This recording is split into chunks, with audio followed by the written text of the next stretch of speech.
घोर घमंडी अन्यायी बनकर बुरा तू।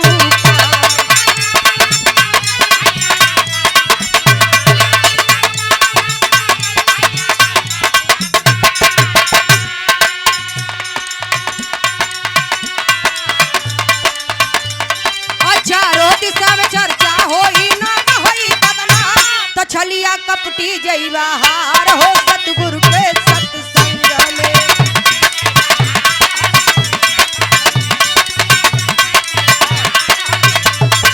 क्या बात है।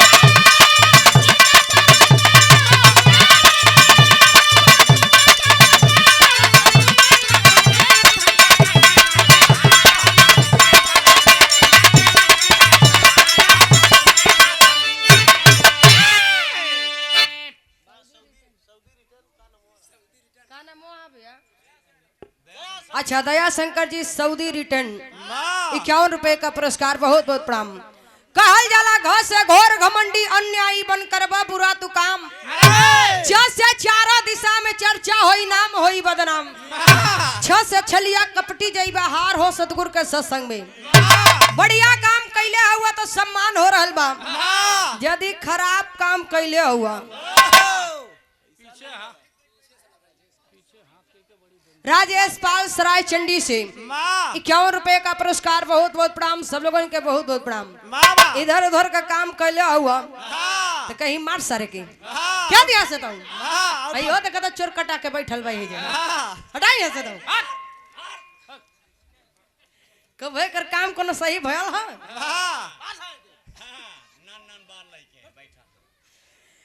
जे बढ़िया करियो के सम्मान हो कहल जाला। यदि बढ़िया काम करेंगे उसमें भी नाम हो जाएगा, खराब काम करेंगे उसमें भी नाम हो जाएगा। लेकिन कहल जाला काम उहे करा जोने में काम भी हो जाए और नाम भी हो जाए।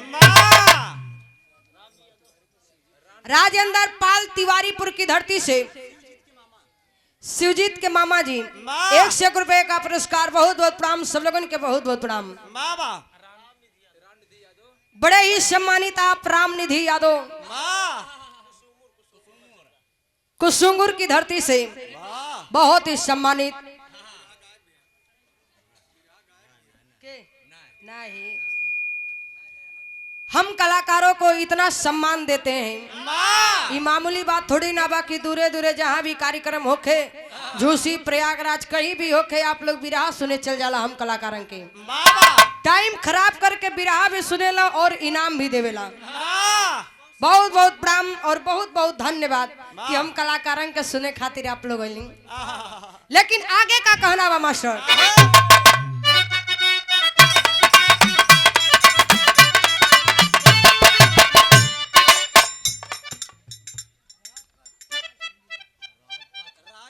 राजपथ सराय चंडी से बहुत बड़ी माया पुरस्कार, बहुत बहुत प्रणाम। सब लोगों के बहुत बहुत प्रणाम। जग जीवन में भाव भजन भक्ति के जब अपनैबा,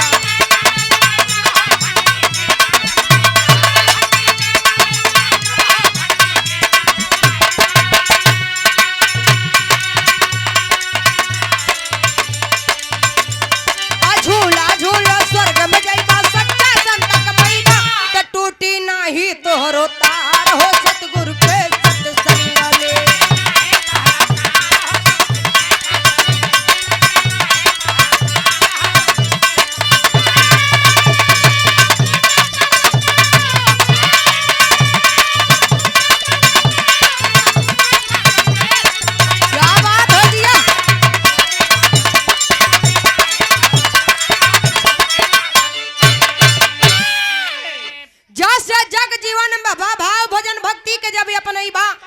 जैसे झूला झूला स्वर्ग में जइबा, सच्चा संत कमैबा, दस टूटी नाही तोरो तार हो सतगुरु के सत्संग में। अगर ये मनुष्य का तन मिला है तो इसे व्यर्थ न गवाइए, किसी ऐसे काम में लगाइए कि जोने में काम भी हो जाए और नाम भी हो जाए।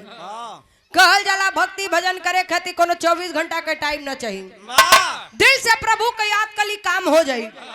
ये तने ना आगे का कहना बा मास्टर,